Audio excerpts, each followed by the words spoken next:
Subscribe, get notified, share and like।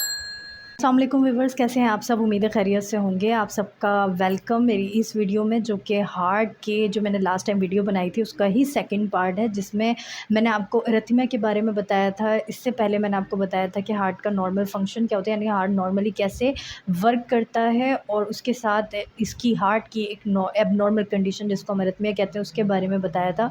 उसके क्या क्या अलामात होती हैं वो डिस्कस की थी हमने, और साथ ही मैंने आपको उस वीडियो में ये भी बताया था कि अरिथमिया की टाइप्स क्या क्या होती हैं।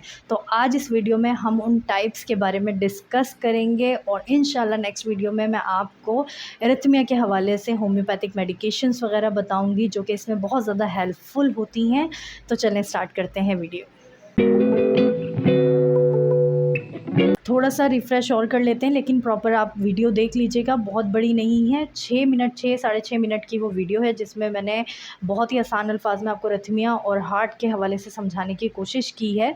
इस कंडीशन में जो हमारी हार्ट रिदम है वो इर्रेगुलर हो जाती है, फ़ास्ट, स्लो, एरोटिक, यानी किसी भी तरीके की हो सकती है, बस नॉर्मल नहीं होती। तो अब हम स्टार्ट करते हैं, वन बाय वन इसकी टाइप्स को स्टडी करते हैं। लास्ट वीडियो में मैंने आपको ये भी बताया था कि हमारे जो टाइप्स हैं अरिथमिया की, बेसिकली वो डिपेंड कर दी गई हैं हार्ट की बीट्स के ऊपर, यानी अगर स्लो हार्ट बीट है तो उसकी क्या टाइप है, और अगर फास्ट हार्ट बीट है तो उसकी क्या टाइप है। तो जो स्लो हार्ट बीट है, जिसको हम ब्रेडिकार्डिया कहते हैं, उसमें दो चीज़ें बहुत मेनली आती हैं, जिसमें हमें आता है sick sinus syndrome, and second one is conduction block या कंडक्शन डिसऑर्डर। और इसके अलावा मैंने आपको एक प्री मेच्योर हार्ट बीट के बारे में बताया था, जिसको मैंने उसी वीडियो में डिफ़ाइन कर दिया था, तो इस वीडियो में मैं उसके बारे में डिस्कस नहीं करूँगी। तो स्टार्ट करते हैं पहली वाली से, जिसको हम कहते हैं सिक साइनस सिंड्रोम या साइनस नोड डिसफंक्शन। हमारी हार्ट की जो रिथम है वो कंट्रोल होती है साइनस नोड की, साइनस नोड उसे कंट्रोल करती है, जो कि प्रीवियस वीडियो में मैंने इसको बहुत डिटेल में बताया था, तो वो ज़रूर देखें। तो अगर साइनस नोड में कोई डिसफंक्शन हो रहा हो, कोई मसला आ रहा हो, तो जिसकी वजह से वो जो रिथम है वो नॉर्मल नहीं रहती, बल्कि वो जो हार्ट रिथम है वो स्लो हो जाती है, कम हो जाती है, लो हो जाती है, जिसकी वजह से आपको साइनस नोड डिसफंक्शन का सामना करना पड़ सकता है। ये एक अनकॉमन कंडीशन है, बट एज वाइज इसका रिस्क जो है वो बढ़ता जाता है, यानी एज जैसे जैसे आपकी बढ़ती रहेगी इसके चांसेस जो हैं वो और ज़्यादा बढ़ते रहेंगे। ये एक ऐसी कंडीशन है जिसमें हमारी हार्ट बीट ना सिर्फ स्लो होती है, बल्कि इसमें कुछ वक्फे के लिए पॉज भी आ सकता है, जिसको हम साइनस अरेस्ट के नाम से भी कहते हैं मेडिकल टर्म में। इसके साथ ही ये कंडीशन एक ऐसी कंडीशन है जिसमें हमें पेसमेकर की ज़रूरत पड़ती है। पेसमेकर एक आर्टिफिशियल समझ लें साइनस नोड है, जो कि हमारे हार्ट में साइनस नोड का ही काम देती है। अगर साइनस नोड बेकार हो जाए, वो काम नहीं करें आपके हार्ट में प्रॉपर तौर पे, तो वो डिवाइस इम्प्लांट की जाती है ताकि वो साइनस नोड की जगह ले लें और साइनस नोड वाला काम करें। इसके साथ ही ये जो कंडीशन है, इसमें जो सिम्पटम्स आना शुरू हो जाते हैं, आपकी जो ब्रीथिंग है वो बहुत ज़्यादा, यानी शॉर्टनेस ऑफ ब्रीथिंग हो जाएगी, इसमें सांस जो है वो प्रॉपर नहीं आएगी। इसके साथ ही आपको थकावट रहना शुरू हो जाएगी, चेस्ट पेन हो सकता है, आपको स्लो हो जाएगी, कन्फ्यूजन, माइंड जो है बहुत ज़्यादा कन्फ्यूज रहना शुरू हो जाएगा, और सम टाइम हमें केसेस में ये भी देखने में नज़र आता है कि जो पैल्पिटेशन है वो रैपिड भी हो जाती है। इसके जो कॉजेज़ हैं वो, अगर आपने हार्ट सर्जरी करवाई है तो उसकी वजह से साइनस नोड डैमेज हो सकते हैं, उसमें स्कार आ सकते हैं और आपको इस मसले का सामना करना पड़ सकता है। एज वाइज जैसे कि मैंने आपको कहा, इसका रिस्क बढ़ता जाता है। इसके अलावा बहुत सी तरीके की मेडिकेशन, जैसे हाई बीपी की मेडिकेशंस वगैरह अगर आप ले रहे हैं, या अल्जाइमर की मेडिसिन्स आप ले रहे हैं, चैनल ब्लॉकर या बीटा ब्लॉकर मेडिकेशंस वगैरह। इसके अलावा हार्ट की अगर कोई डिज़ीज़ है, लाइक इन्फ्लामेटरी डिज़ीज़, इसके अलावा अगर न्यूरोमस्कुलर डिसऑर्डर है, हार्ट के मसल्स जो हैं वो वीक पड़ना शुरू हो जाएं, तो उसकी वजह से आपको इसका सामना करना पड़ सकता है। स्लीप एपनिया के पेशेंट को इसका सामना करना पड़ सकता है। अगर आपको अरिथमिया है, यानी आपकी जो पल्स है कभी रेगुलर हो जाती, कभी स्लो हो जाती, कभी फास्ट हो जाती है, तो अगर आप उसके लिए कोई मेडिकेशन वगैरह यूज़ कर रहे हैं, तो उसकी वजह से साइनस में जो साइनस नोड होती हैं वो उनमें मसला आना शुरू हो जाता है, और आपको परमानेंट इस चीज़ का मसला होना शुरू हो जाता है। सेकंड जो चीज़ है वो है कंडक्शन डिसऑर्डर, जिसको हम AV यानी एट्रियोवेंट्रिकुलर डिसऑर्डर भी कहते हैं, हार्ट ब्लॉक भी कहते हैं, कंडक्शन ब्लॉक भी कहते हैं, यानी इन तमाम नाम से इसको जाना जाता है। इसमें जो हमारा जो मैंने आपको प्रीवियसली अगेन वीडियो में बताया था, एक एक इलेक्ट्रिकल पाथवे है जिसके ज़रिए ट्रैवल करता है सिग्नल एक से दूसरे को, और हमारा हार्ट जो है वो पंप कर पाता है और होल बॉडी में ब्लड को सर्कुलेट करवा पाता है। तो अगर उस इलेक्ट्रिकल पाथवे में कोई ब्लॉकेज आ जाए, कोई मसला आ जाए, तो उसकी वजह से आपका जो कंडक्शन ब्लॉक या हार्ट ब्लॉक हो सकता है।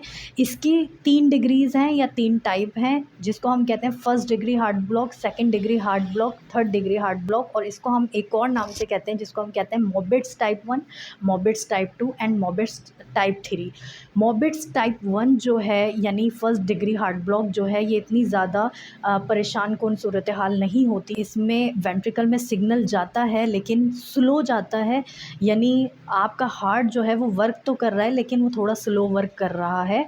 ये इतनी ज़्यादा हार्मफुल कंडीशन नहीं होती है, लाइफ थ्रेटनिंग कंडीशन बिल्कुल भी नहीं होती है। लेकिन जैसे ही आप टाइप 2 में जाते हैं यानी मोबिट्स टाइप 2 में जाते हैं, तो आपको फिर दुश्वारी का सामना करना पड़ सकता है, क्योंकि इसमें वेंट्रिकल में सिग्नल जाता तो है लेकिन वो रुक रुक के जाता है। जैसे आपकी नॉर्मल रिथम चल रही है और बीच में एक पॉज आ जाता है, कुछ टाइम के लिए रुक जाता है, यानी वेंट्रिकल में वो सिग्नल नहीं जाता और कुछ टाइम के बाद वो सिग्नल दोबारा से पहुंच जाता है।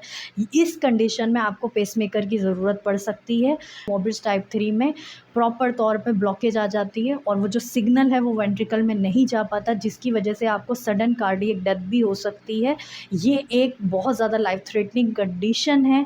इसमें सडन आपको इम्प्लांटेशन की ज़रूरत होती है पेसमेकर की। इसके साथ ही मैं यहाँ पर एक और बात क्लियर करते हुए चलूँ, जैसे कि मैंने आपको कहा फर्स्ट वाली जो है यानी मोबिट्स टाइप 1 जो है वो इतनी ज़्यादा लाइफ थ्रेटनिंग कंडीशन नहीं है, लेकिन एक एबनॉर्मल कंडीशन है और साथ ही ये डायग्नोज करना भी बहुत मुश्किल हो जाता है। लेकिन वो लोग जो कि अपना रेगुलर चेकअप करवाते हैं, लाइक 3 मंथ्स में अपना होल चेकअप करवाते हैं, उनको ये चीज़ डायग्नोज हो जाती है। और मोस्ट ऑफ द केसेस में मोबिट्स टाइप 1 डायग्नोज नहीं हो पाता क्योंकि वो अपना रेगुलर चेकअप नहीं करवाते, तो वो या तो टाइप 2 या टाइप 3 में पहुंच जाते हैं, तभी उनको यानी पता चलता है और फ़ौरन से वो डिवाइस जो है यानी पेसमेकर जो है इम्प्लांट किया जाता है, ताकि हार्ट जो है वो बच सके, आपकी लाइफ जो है वो बच सके। अब हम आते हैं इसकी सेकंड टाइप पे, जिसको हम कहते हैं टैकीकार्डिया। टैकीकार्डिया की 5 टाइप हैं जो कि मैंने आपको प्रीवियस वीडियो में बताई थी, तो इस वीडियो में मैं जस्ट 2 डिस्कस करूँगी। फर्स्ट जो टाइप है उसको हम कहते हैं एट्रियल फिब्रिलेशन।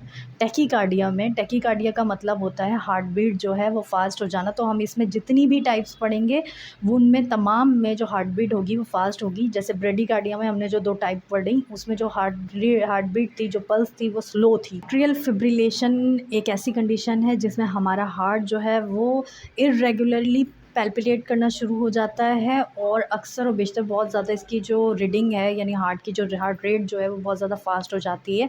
इस कंडीशन में हार्ट में क्लॉट बनना शुरू हो जाते हैं, जिसकी वजह से हार्ट बीट जो है वो इरेगुलर होती है और इसी वजह से ये जो कंडीशन है ये सम टाइम स्ट्रोक का बाइस बन सकती है। और क्योंकि ये ज़्यादा ख़तरनाक सूरत हाल नहीं होती है, इसको फ़ौरन ट्रीटमेंट कर ली जाती है और ये कंडीशन ठीक हो जाती है।